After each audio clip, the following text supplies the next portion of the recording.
সিনেমাটি বনলতা এক্সপ্রেস সব ধরনের, সব বয়সের, সব মতাদর্শের, মানে যে কোনো দর্শকের কাছেই এটি ভালো লাগার একটা চূড়ান্ত সম্ভাবনা আছে। আমরা একসঙ্গে অনেক আগে থেকেই কাজ করি, অনেক আগে আমার করতে বেশ আগে থেকেই মঞ্চে যদিও একসঙ্গে কাজ হয়নি, কিন্তু আমরা দুজনেই থেকে আসা মানুষ, তারপরে একসঙ্গে প্রচুর নাটক করেছি। এই সিনেমাটাও একসঙ্গে করতে পেরে খুবই আনন্দিত। আমরা সম্মতি নিলাম, আমরা আনন্দিত এবং আমরা সিকোয়েন্সগুলো খুব এনজয় করলাম। এবং আপনারা ট্রেলারে যতটুকু দেখবেন ওটা একদম শেষ পর্যায়ের সিকোয়েন্সটা খুব বড় সিকোয়েন্স এবং খুবই ভালো। সবাইকে অনেক ধন্যবাদ। মোশাররফের সঙ্গে আমার আসলে কতদিনের সম্পর্ক বা কতদিনের অভিনয়ের অভিজ্ঞতা এটা বললে আমার নিজেরই একটু লজ্জা লাগছে, কারণ তাদের বয়সটা ধরা পড়ে যাবে। কেমিস্ট্রিও যেটা বললো, কেমিস্ট্রি, ফিজিক্স, ম্যাথস যাই বলি না কেন, এটা আসলে আমাদের বহু বছরের পুরনো। এবং ওর সঙ্গে যখন অভিনয় করলাম প্রায় এক যুগ পর আমরা চলচ্চিত্রের পর্দায় একসঙ্গে স্ক্রিন শেয়ার করছি আর কি। সর্বশেষ করেছিলাম আমরা সিনেমাতে মুস্তাফা টেলিভিশনে, তারপরে আমাদের বড় পর্দায় কাজ হয়নি। আমার মধ্যে এক ধরনের এক্সাইটমেন্ট কাজ করছিল এবং এই সিনেমাতে তানিম নূর আমাদের দুজনকে হাজির করেছেন। অবভিয়াসলি এটার জন্য আমি তানিমকে অনেক বড় একটা ধন্যবাদ জানাই।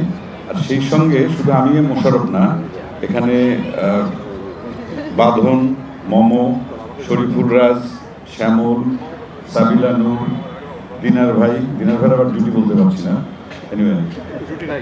যাই হোক, এই যে আমি আমার মোশাররফের কথা আমি বলছি না কখনোই, একদম আপনারা ওইভাবে চিন্তা করবেন না।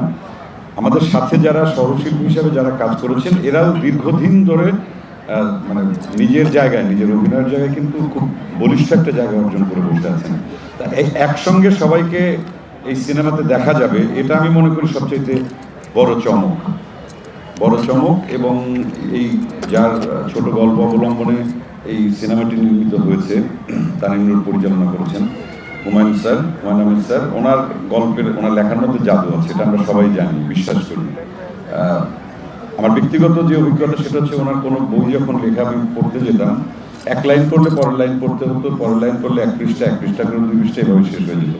প্রত্যেকটি মোমেন্টে এক ধরনের আলাদা চুম্বকের মতো একদম টান অনুভব করা যায়। তা সেই গল্প থেকে তানিম নূর আবার সিনেমা বানালেন, এটা তো আমার মনে হয় যে বড় ধরনের কিছু একটা ঘটতে চলেছে, আমি আশা করি। আর এখানে টেকনিক্যাল টিমে যারা ছিলেন, আর আমার মনে হয়, আমার অভিজ্ঞতায় নেই, আমি যদি বলি বেশি বলা হবে কিনা, আমরা যে সেট এই সিনেমার জন্য নির্মাণ করেছিলাম, করা হয়েছিল, হ্যাঁ, আর্ট ডিরেক্টর রাজীব, এবং বিশাল দুটো ট্রেনের বগির সেট, যেটা প্রায় 1 মাসের মতো এমডিসিতে যেটা ছিল, এবং সেখানে আমরা শুটিং করেছি। যে আয়োজনটা ছিল আসলে অনেক বড়। সিনেমা মানেই তো আসলে বড় পর্দা, অনেক বড় কিছু।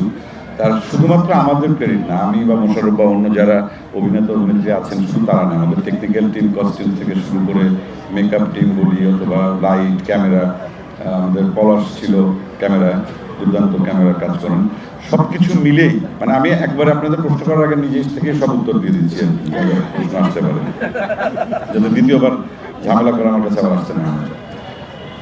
তা একটা ভালো কাজ করার জন্য যে ধরনের টিম তৈরি করা দরকার, তানিম সেটা করেছে। এটার জন্য আবারও তানিমকে অনেক ধন্যবাদ। যে ধরনের গল্প দরকার, আর একটা স্পেশালিটি হচ্ছে যে এই সিনেমাটি বনলতা এক্সপ্রেস সব ধরনের, সব বয়সের, সব মতাদর্শের, যে কোনো দর্শকের কাছেই এটি ভালো লাগার একটা চূড়ান্ত সম্ভাবনা আছে। বাকিটুকু দর্শক যারা সিনেমা হলে যাবেন, যারা দেখবেন, তারা বলবেন দেখার পর। যেহেতু তানিমের এর আগের ছবিটাই দর্শক জনপ্রিয়তা চূড়ান্ত লেভেলে পেয়েছিল, এবং এখনো সেই ছবিটি বাংলাদেশের কয়েকটা সিনেমা হলে চলছে, আমি যতদূর জানি।